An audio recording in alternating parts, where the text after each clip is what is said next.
Halo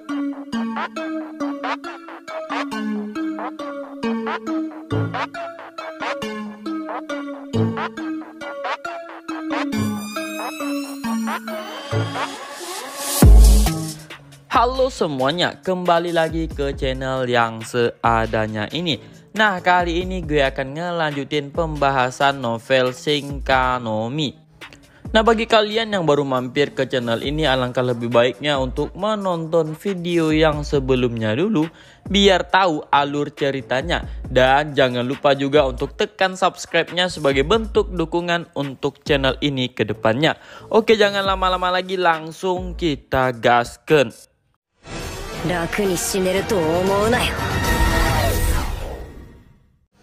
Di video kemarin kan sampai pada pembahasan yang dimana Seiichi, Saria, dan Lulune sedang melakukan latih tanding.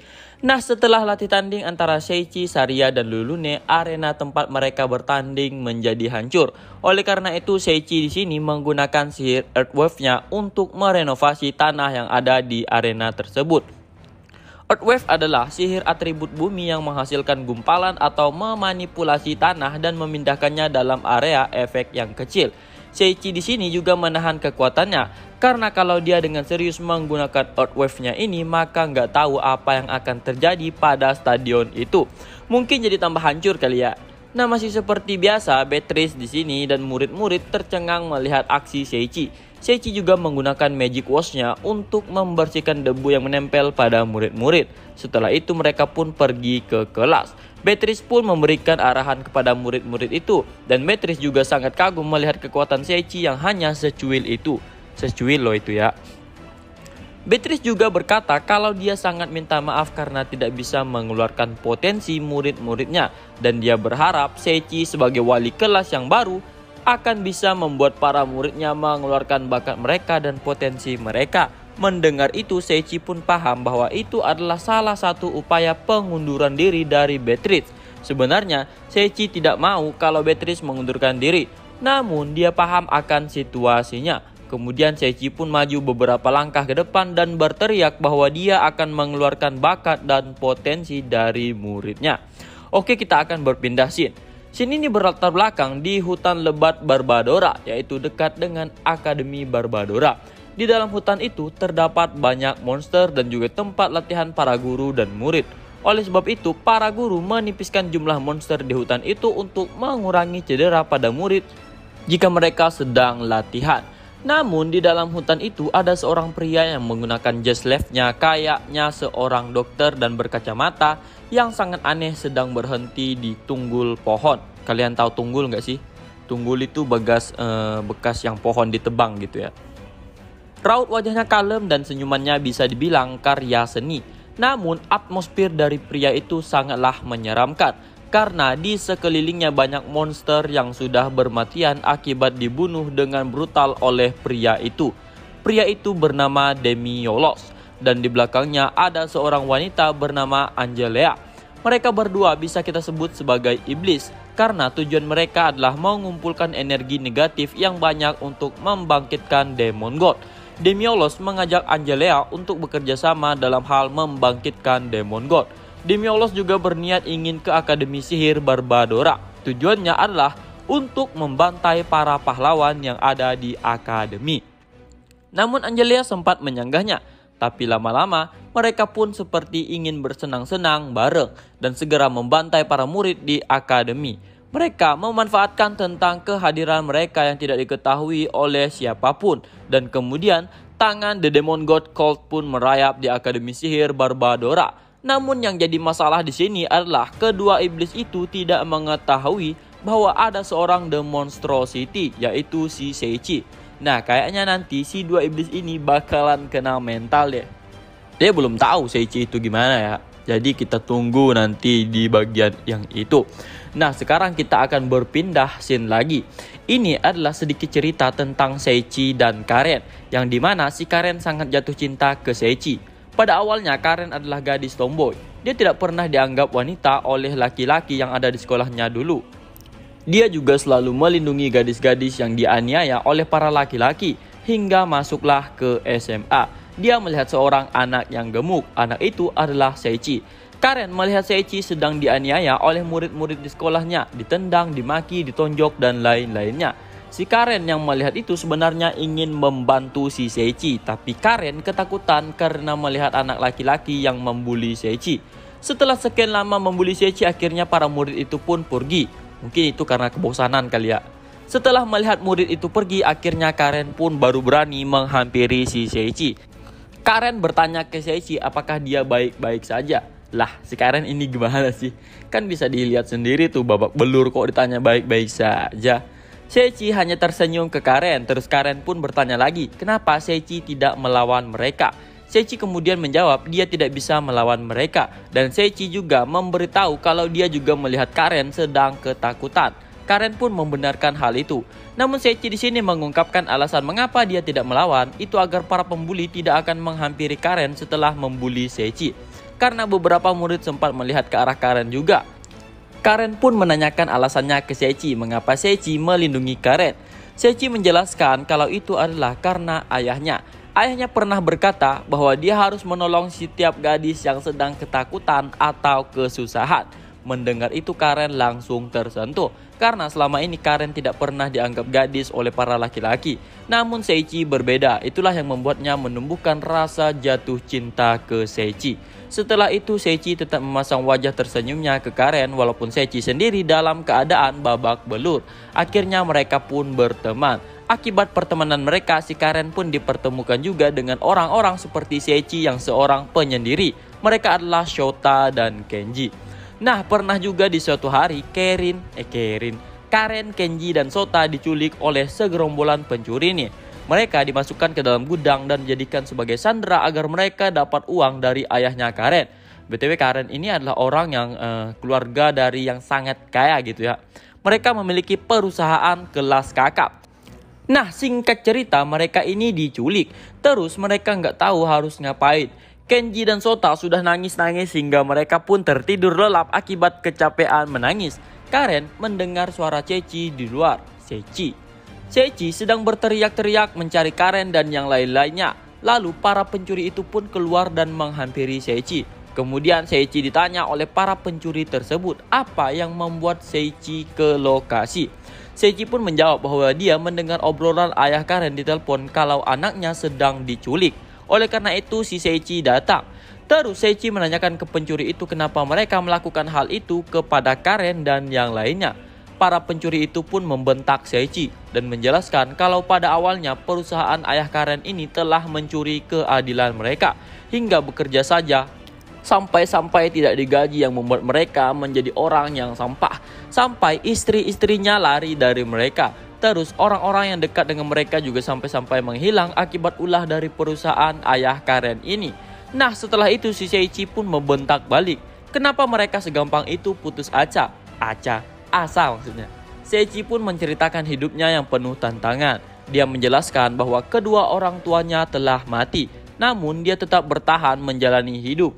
Terus kondisi fisik dan lainnya juga tidak sebanding dengan mereka. Pokoknya yang gitu-gitulah. Kalau mau diceritakan full nih, hidup Seiichi lebih sedih daripada film-film India. Nah, gue singkat ceritanya. Para pencuri itu tersentuh mendengar cerita Seiichi yang seorang anak-anak tapi kehidupannya lebih berat daripada sang pencuri. Akhirnya para pencuri itu pun meminta maaf ke Seiichi dan memberi Seiichi permen. Lalu para pencuri pun meninggalkan tempat itu. Melihat itu Karen pun keluar dari gudang. Dia berterima kasih ke Seiichi karena ulahnya para pencuri itu tidak jadi meminta tebusan ke ayahnya. Lalu Karen pun memeluk Seiichi sambil menangis padahal badan Seiichi ini kan sangatlah bau ya. Namun Karen dengan erat memeluk tubuh Seiichi. Nah, mungkin dari sinilah kali muncul itu sifat-sifat masokisnya si Karen. Si Karen dengan erat memeluk tubuh Seiichi. Seiichi pun mencoba melepaskan pelukannya Karen karena dia takut Karen akan jijik padanya. Namun malah sebaliknya, Karen menjelaskan kalau dia sangat menikmati aroma bau badan si Seiichi. Gue rasa dari inilah memang sifat masokis Karen bergejolak. Nah, setelah itu Karen memberitahu ayahnya tentang penculik itu. Akhirnya diselidiki deh tuh mantan bos-bosnya. Dan benar saja memang ada kriminal di perusahaannya. Dan para mantan bos itu pun dilaporkan ke pihak berwajib. Sedangkan yang si penculik dipekerjakan kembali dan kehidupan mereka jadi sejahtera kembali. Setelah kejadian itu Karen makin jatuh cinta sama Seiichi-kun. Seichi-kun. Nah, itu adalah kisah latar belakang di mana Karen dengan Seichi. Oke, sekarang kita kembali lagi ke inti ceritanya. Keesokan paginya, setelah Seichi selesai mengenakan pakaiannya, dia pun bertemu dengan Origa di dekat asrama gadis dan menuju ke ruang staf di mana mereka bertemu dengan Beatrice yang sendirian. Melihat ruangannya sepi, Seichi pun memeriksa waktu untuk memastikan apakah dia benar-benar terlambat. Menyadari itu, Beatrice pun tertawa lalu memberitahu Seichi bahwa pada tahun itu setiap kelas memang mengadakan sesi pelatihan khusus di pagi hari karena sekolah akan mengadakan turnamen antar kelas.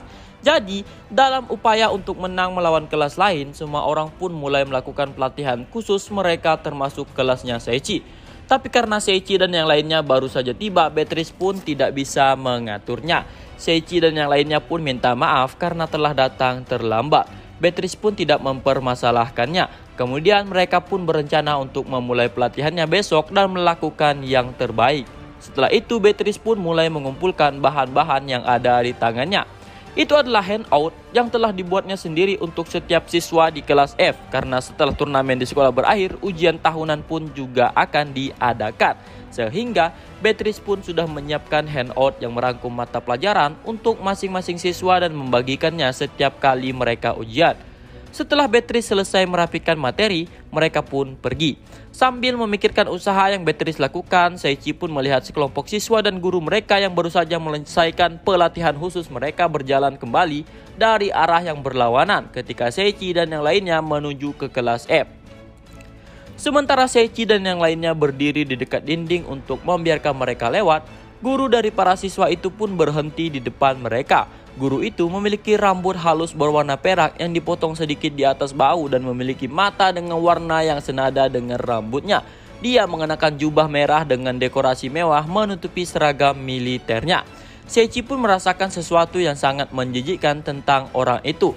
Seichi pun merasa bahwa dia pernah melihat seragam itu sebelumnya di ibu kota Terville yang dikenakan peserta Sword Struck dari Kekaisaran Kaiser. Ketika Seichi merenungkan hal itu, guru di depannya pun memperdalam senyumnya sambil menyapa Beatrice dan mengatakan bahwa Beatrice adalah orang yang bermimpi tentang orang-orang yang tidak berkompeten. Beatrice pun membalas sapaan Cliff dengan sinis dan dengan tegas meminta Cliff untuk memperbaiki pernyataannya. Namun guru itu mendekatinya dan mengatakan bahwa orang yang tidak kompeten tetaplah tidak kompeten.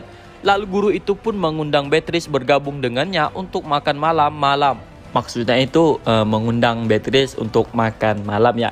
Nah, di malam itu juga yang langsung ditolak oleh Beatrice. Guru itu pun mengejek Beatrice karena harus bekerja sangat keras untuk kelas F agar membawa hasil yang baik di turnamen di sekolah dan ujian tahunan. Saat guru itu berkata begitu, para siswa dari kelompoknya pun mulai tertawa. Guru itu pun meletakkan jari-jarinya di dagu Beatrice dan mengangkatnya sambil berkata bahwa Beatrice hanya bisa bermimpi untuk mereka yang tidak kompeten. Tanpa sadar, Seichi pun meraih tangan itu dan menariknya dari Beatrice. Nah kan? Cliff pun terkejut dan menatap tajam ke arah Seichi. Saat mendengar suara kecil tertawa di sampingnya, Seichi pun memutar kepalanya dan melihat Origa memegang mulutnya dengan kedua tangannya sambil gemetar menahan tawa. Wajah guru itu pun memerah lalu bertanya kepada Seichi siapa sebenarnya dia. Beatrice pun menyela dan memperkenalkan Seichi sebagai orang yang bertanggung jawab atas kelas F. Cliff pun mengerti bahwa Seichi adalah salah satu guru baru yang dikatakan kepala sekolah sebelumnya. Dia mengatakan bahwa dia tidak menyangka orang yang lusuh seperti Seichi adalah seorang guru. Karena Seichi belum mengaktifkan clairvoyance-nya, itu berarti Cliff tidak menggunakan skill appraisalnya pada pakaian Seichi. Dengan sombong, Cliff pun mengatakan bahwa mereka akan dengan mudah mengalahkan kelas F jika kelas tersebut berpartisipasi dalam turnamen. Setelah mengatakan itu, para siswa di sekitar mereka pun mulai tertawa semuanya. Karena tidak ada lagi yang ingin dikatakannya, guru itu pun membawa murid-muridnya pergi. Di antara para siswa itu, seorang siswa berambut pirang pun melototi Seichi dengan tatapan tajam. Setelah itu, Beatrice pun meminta maaf dan berterima kasih kepada Seichi karena telah menyelamatkannya. Seichi pun tidak mempermasalahkannya dan bertanya siapa sebenarnya orang itu. Beatrice pun memperkenalkan Cliff sebagai penanggung jawab kelas S, kelas yang hanya terdiri dari siswa berprestasi. Seichi pun mengatakan bahwa dia tidak tertarik pada siswa kelas S dan Cliff karena dia hanya akan melakukan yang terbaik dan membuat semua orang dari kelas F menjadi lebih kuat. Beatrice pun terpana dengan apa yang Seichi katakan. Sambil melanjutkan percakapan itu, mereka pun mulai melangkah kembali ke ruang kelas. Namun karena mereka tidak memperhatikan, mereka pun tidak menyadari bahwa ada seseorang di sana yang telah mendengar mereka. Nah, seseorang ini belum tahu ya siapa. Setelah mereka kembali ke ruang kelas, Seiichi pun menyelesaikan perkenalannya sebagai wali kelas dengan bantuan Beatrice. Setelah itu dia pun mengawasi Beatrice saat dia melakukan pelajaran pagi. Setelah pelajaran selesai, Seiichi pun makan siang dengan Saria dan para gadis. Sorenya mereka pun berada di stadion tempat mereka melakukan pertempuran tiruan untuk mengajar Agnos dan yang lainnya. Setelah memastikan bahwa semua orang telah tiba di stadion, Seiichi pun menyuruh Agnos yang berspesialisasi dalam sihir atribut api untuk melantunkan mantra api. Agnos pun tampak meragukan Seiichi karena dia tidak percaya pada Seiichi yang mengatakan bahwa dia bisa menggunakan skill untuk membuatnya mampu melakukan sihir. Sementara dia melirik ke arah Seiichi yang penuh dengan kecurigaan, Agnos pun mengulurkan tangannya ke depan saat Seiichi mendesaknya dan meneriakkan mantra api seperti yang diinstruksikan Seiichi padanya. Sekelompok api pun melayang di telapak tangan Agnos yang terbuka. Melihat pemandangan itu, semua orang kecuali Saria dan Rurune pun terkejut. Itu adalah pertama kalinya Seiichi menggunakan skill bimbingan di depan Origa sehingga Origa pun memujinya. Agnos pun bertanya tentang sihir apa yang digunakan Seiichi sehingga dia bisa menggunakan sihir sendiri. Seiichi pun mengatakan itu bukanlah sihir melainkan keterampilan. Karena Agnos telah berhasil melakukannya, Seiichi pun menyuruhnya untuk mencoba menggunakan tembok api. Saat Agnos melemparkan kata-kata tembok api, sekelompok api yang ada di telapak tangannya pun jatuh dan menimpa lantai. Sebelum menyebar dan membuat dinding api yang memenuhi penglihatan Agnos, Agnos pun tidak menyangka bahwa dia memiliki kekuatan semacam itu. Blood pun mengatakan bahwa itu adalah kekuatan Seiichi dan bukan kekuatannya. Seiichi pun menjelaskan bahwa yang dia lakukan hanyalah mendorong dan membuat mereka bisa menggunakan bakat yang mereka miliki. Setelah itu semua orang pun bisa menggunakan sihir dengan aman. Agnos memiliki atribut api, Blood memiliki atribut air dan es, serta atribut bumi. Helen memiliki atribut api dan bumi, Rahel memiliki atribut cahaya, Irene memiliki atribut gelap, dan Flora telah membangkitkan angin dan sihir atribut petir. Semua siswa pun memuji apa yang telah dilakukan Seiichi kepada mereka. Semua orang pun menggunakan sihir yang telah Seiichi ajarkan kepada mereka dan tidak berhenti pada skala dasar tapi berusaha langsung ke tingkat sihir tertinggi dalam hitungan menit. Itu juga terjadi ketika Seiichi mengajarkan al-sihir. Selama itu cocok dengan atribut dari orang yang diajarkan, mereka akan dapat dengan mudah menggunakan sihir apapun. Walaupun Seiichi mampu membuat orang menggunakan sihir dengan mudah, itu akan berisiko membuat dirinya menjadi sasaran beberapa negara tertentu. Beatrice yang tertegun pun bergumam tentang seberapa besar keajaiban yang baru saja Seiichi buat karena para siswa yang tidak mampu menggunakan sihir telah dapat menggunakannya dengan mudah. Setelah mengatakan itu, Beatrice pun mulai meneteskan air mata karena sangat senang. Saat Seiichi panik, Beatrice pun menyeka air matanya dan mengatakan bahwa dia sangat senang karena akhirnya masa depan para siswa menjadi cerah. Setelah mengatakan itu, Beatrice pun tersenyum dengan mempesona. Saria dan para gadis pun juga memuji Seiichi.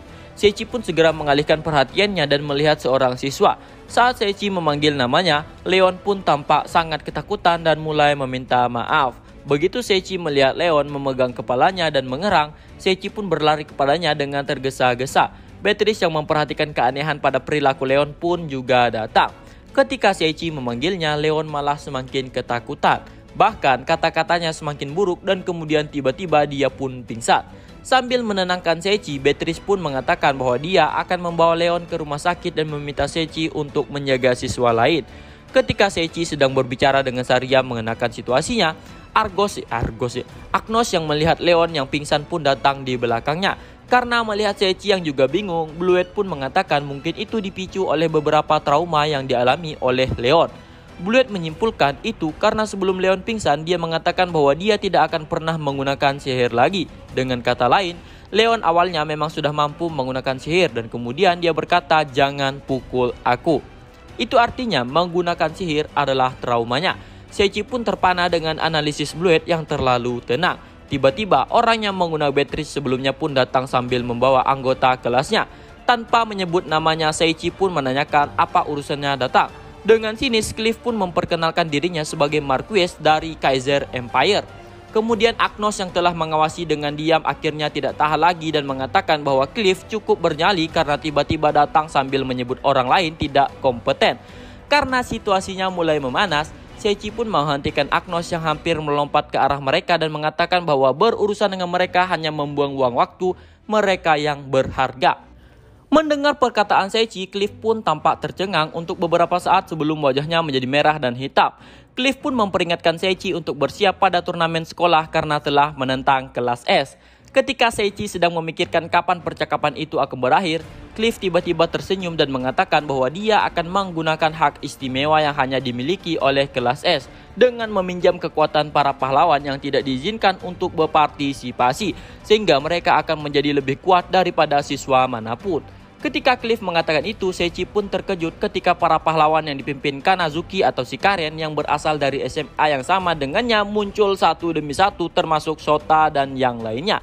Dan dengan itu, Cliff pun memimpin para siswa dan para pahlawan masuk lebih dalam ke stadion. Pada saat itu, siswa yang memiliki atmosfer yang aneh pun melotot ke arah Seichi dan Saria seperti yang dilakukan ketika mereka lewat di lorong. Seichi pun bertanya-tanya siapa sebenarnya anak itu. Karen pun mengalihkan pandangannya kepada Seichi dengan khawatir. Tapi kemudian Seichi pun mengiriminya sebuah pemikiran yang menyatakan dia baik-baik saja. Untuk beberapa alasan, Karen pun menunjukkan ekspresi yang meyakinkan. Selain itu, Shota tampak kasihan kepada Seichi dan para siswa serta Kenji yang tampak marah karena jengkel dengan Cliff yang mengolok-olok mereka. Meskipun Seichi berpikir untuk melarikan diri dari kenyataan itu, Seichi juga harus berpikir tentang bagaimana berhubungan dengan Shota dan yang lainnya. Agnos pun berkata bahwa dia tidak bisa memaafkan mereka karena mengolok-olok Seichi Beatrice sebelumnya. Dari situ, Seichi pun sadar bahwa Agnos telah menguping pembicaraan mereka dengan Cliff sebelumnya. Oh, jadi anak yang menguping itu si Agnos yang pada saat di lorong itu ketika Seichi bertemu dengan Cliff. Gue kira itu musuh atau apa gitu, ternyata itu si Agnos ya. Bluet pun mengatakan bahwa mereka hanya perlu membalasnya pada turnamen di sekolah dan memonopoli skor teratas di ujian tahunan. Nah, mungkin sampai di sini dulu untuk pembahasannya kali ini. Di video selanjutnya itu adalah tentang turnamen antara kelas S melawan kelas F. Nah, di tim kelas F ini yang di tim putrinya ya, ada si Saria dan Lulune. Bayangkan siapa yang menjadi pemenangnya itu sudah ada di luar kepala ya kan. Nah, kalau untuk di tim putranya masih kekurangan orang. Jadi si Leon ini kalau dia sembuh, dia akan diminta untuk berpartisipasi dalam turnamen itu. Dalam turnamennya juga ada 1 lawan 1, terus ada kelompok lawan kelompok gitu kalau nggak salah. Pokoknya kita nantikan aja. Dan ada juga 2 iblis yang datang ke akademi juga kan, yang tadi di awal-awal gue bahas. Mungkin itu akan masuk ke video pembahasannya. Dan sampai di sini dulu untuk video pembahasan kali ini. Sampai jumpa di video selanjutnya. Dadah, see you.